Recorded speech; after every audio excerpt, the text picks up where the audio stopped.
Hey guys, it's Sam Geek, and boy do I need a fucking haircut. But I want to make a video response to Magus X1 and Superfreckleland. I just want to address Magus first. Magus, I don't think you really got the point of her video.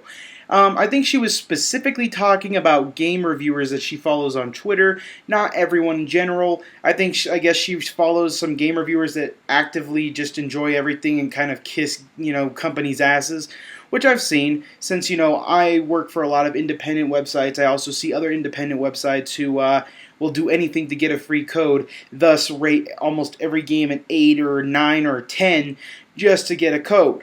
And I've seen this happen over and over again, and she's just saying, you need to be more objective because you shouldn't really kiss people's asses.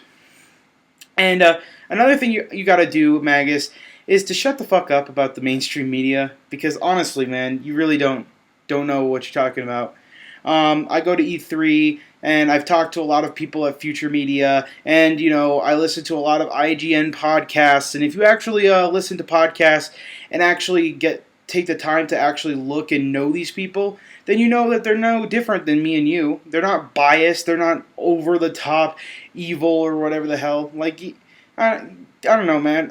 I saw your Zelda video, and I saw a couple other videos, and it just seems that you have this weird, unnatural hatred for mainstream media. The only difference between me and someone in the mainstream media is that they live in California and get paid for what they do, whereas I may only get a free game and maybe get paid sometimes. That's the only difference between someone like me and someone in the mainstream media.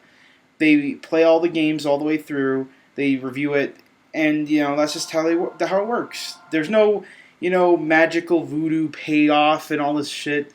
It's not like a big organization. You just gotta get that out of your mind.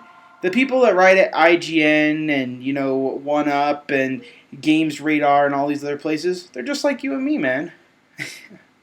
Now, I think you also went a little too hard on her, because I don't think she really meant everything the way she said it. So I'm gonna switch now to Superfreckleland. Now, you seem like someone who doesn't really play bad games, because the way you phrased things was like, how can you like Mass Effect and Bioshock and two amazing fucking games, Because if you played a lot of bad games, this is how I differentiate between a game journalist and someone who plays video games casually. Because if you play a lot of games from tons of different genres and tons of different just developers and stuff, you know a good game from a bad game. And to say that, oh man, how can you like a game, every game in a franchise? Personally, I hate the first Gears of War. Is it a bad game? No. So if I review it, I obviously would have to give it a better score than I would if I wanted to give my super honest opinion. In my super honest opinion, the original Gears of War is probably a 5 or 6. And if I had to review it, I probably would give it an 8 or 7. And the fact is that I love Gears of War 2 and I love Gears of War 3, but I did not like the first Gears of War. And the same thing goes from the Halo series pretty much. I never really got to play 1. I loved 2. I hated 3, but I loved ODST and Reach. So the fact is that, how can you say that you're like, how can anyone love a franchise so much? The fact is that none of the Call of Duty games are bad games. They're not bad games. I personally don't like them as much as I used to. I used to be a huge Call of Duty fan until about Modern Warfare 2, where I found Modern Warfare 2, even though it's fun, it's really imbalanced and kind of bleh. Then Black Ops, I just did not like it all. And then, Modern Warfare 3 was horrible, in my opinion.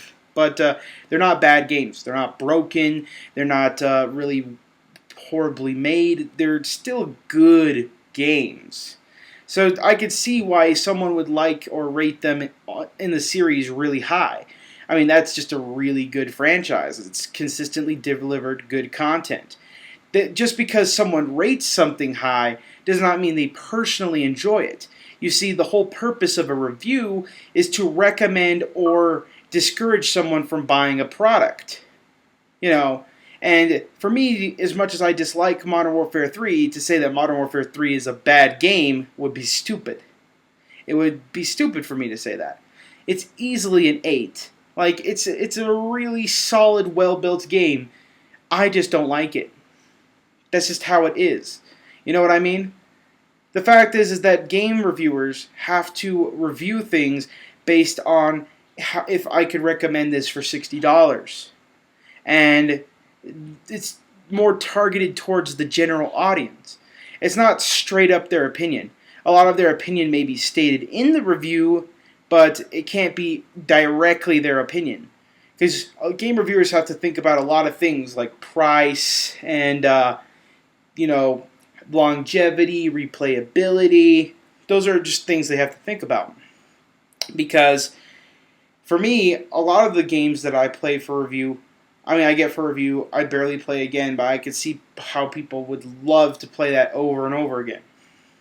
And, for example, a series that I like all the games in, and it's not really impossible because they're pretty much all the same, is Bejeweled.